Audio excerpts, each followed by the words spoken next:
चलिए बच्चों, हम लोग अब अपने अगले आर्टिकल पे आते हैं और ये हमारा अगला आर्टिकल है आर्टिकल 29 और 30। और इन दोनों आर्टिकल्स के तहत जिस अधिकार को वर्णित किया गया है उस अधिकार पे हम परिचर्चा करेंगे। आर्टिकल 29 और आर्टिकल 30 के अंतर्गत जो अधिकार हमें उपलब्ध कराया गया है वो क्या है? The right to education and culture.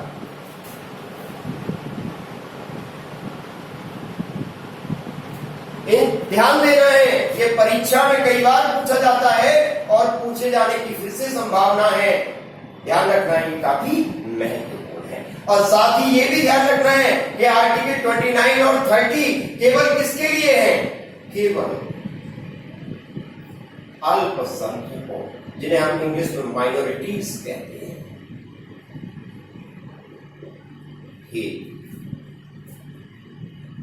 यानी कि ओनली फॉर माइनॉरिटीज है। और right to education and culture का अर्थ है शिक्षा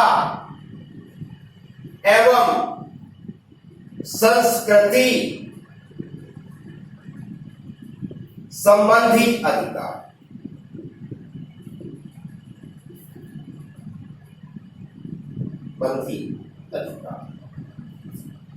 अब ये तो यहां से ही स्पष्ट हो रहा है कि किस किस के अधिकार के बारे में बात की गई है, शिक्षा और संस्कृति। लेकिन उससे पहले हम लोग थोड़ा सा अल्पसंख्यकों की बातचीत करते हैं।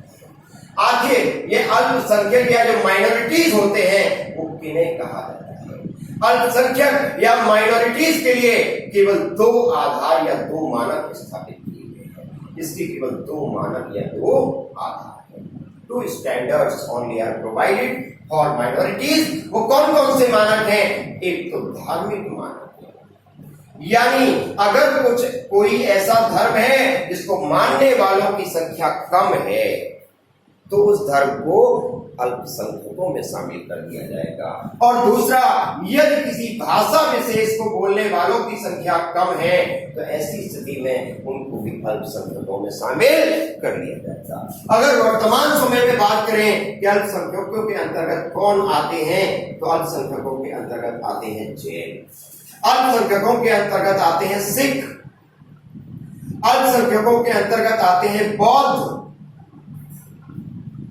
लेकिन ध्यान रखना है, अल्पसंख्यकों के अंतर्गत पारसी समुदाय को शामिल नहीं किया गया है। साथ ही अल्पसंख्यकों के अंतर्गत कौन आते हैं? मुस्लिम। अब आपका प्रश्न यहां पर उठ रहा होगा कि आखिर मुस्लिम समुदाय को क्यों अल्पसंख्यकों में रखा गया है, जबकि इनकी संख्या तो भारत की कुल जनसंख्या की 20% से भी अधिक है। देखिए, निश्चित तौर पर उनको अल्पसंख्यक नहीं माना जाना चाहिए, लेकिन हमने यहां पर क्या आधार बनाया? भाषा। मुस्लिमों की धार्मिक भाषा क्या है? उर्दू। आप देख रहे होंगे कि भारत में उर्दू भाषा बोलने वाले लोगों की संख्या कितनी है? बहुत कम है। ऐसी स्थिति में भाषा के आधार पर मुस्लिमों को अल्पसंख्यक का दर्जा प्रदान किया गया है। क्लियर हो गया कंसेप्ट? आगे चलते हैं हम लोग। धार्मिक और भाषा के बाद इसके प्रत्येक आर्टिकल्स को उठा लेते हैं और सबसे पहले लेते हैं आर्टिकल 29। आखिर ये आर्टिकल 29 क्या कहता है? अगर हम इस आर्टिकल की बात करें तो यह आर्टिकल कहता है अल्पसंख्यकों या अल्पसंख्यक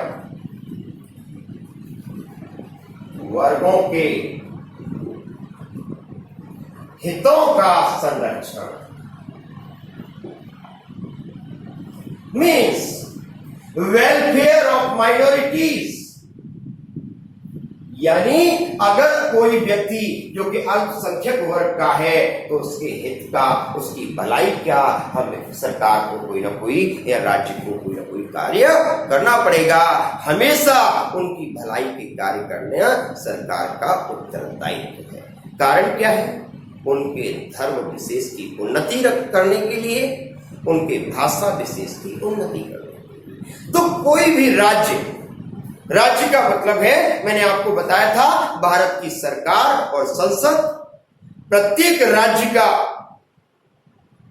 विधानमंडल और सरकार, सभी स्थानीय प्राधिकारी और अन्य प्राधिकारी, ये सब मिलकर के भारत की राज्य की संवैधानिक परिभाषा तय करते हैं।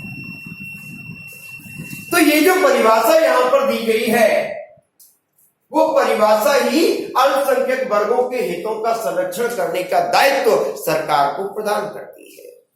यानी सरकार का उत्तरदायित्व है कि वो इन सभी वर्गों का, जो कि भाषाई और धार्मिक आधार पर है, इनके हितों का संरक्षण करे। लेकिन किसी भी व्यक्ति को धर्म, जाति, मूल, वंश या जन्म स्थान के आधार पर इस अधिकार से वंचित नहीं किया जा सकता। लेकिन जन्म स्थान की बात यहां पर केवल भारतीय नागरिकों के संदर्भ में की गई है। यह अधिकार विदेशी नागरिकों को उपलब्ध नहीं है। आर्टिकल 29 के बाद अगला जो आर्टिकल आता है वो है आर्टिकल 30। आखिर ये आर्टिकल 30 क्या कहता है? इस आर्टिकल 30 को अगर हम समझने का प्रयास करें तो यह कहता है अल्पसंख्यक वर्गों को या अल्पसंख्यकों को शिक्षा संस्थाओं की स्थापना, शिक्षा संस्थाओं की स्थापना तथा उनका प्रशासन करने का अधिकार, तथा उनका प्रशासन करने का अधिकार